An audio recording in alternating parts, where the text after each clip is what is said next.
Hello, dear students. Sometimes we want to scan our system files and we want to repair our system files. Okay, if they are damaged or corrupt. So, how we can do it? So, it is very simple.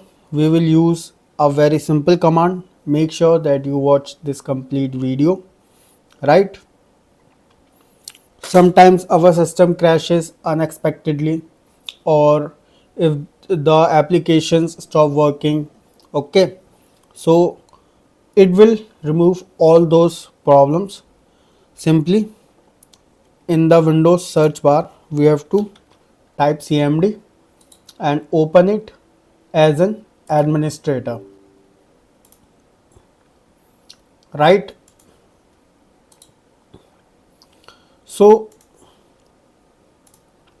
here you have to type sfc scan now.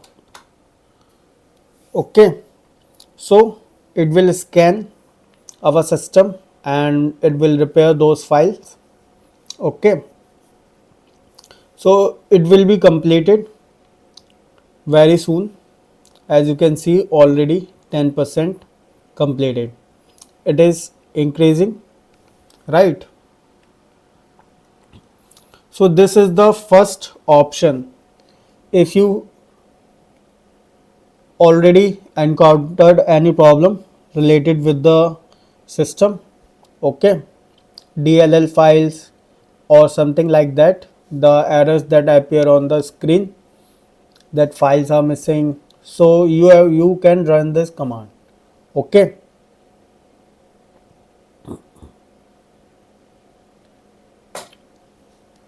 you don't need to do anything else. It will automatically scan and it will tell you the results. If there are problem, it will uh, correct them, and if everything is all right, it will tell you that it's all good. Okay,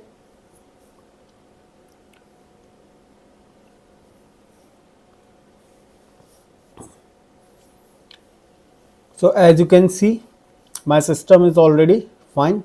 Okay, make sure students that you like this video, subscribe and stay connected for more informative videos.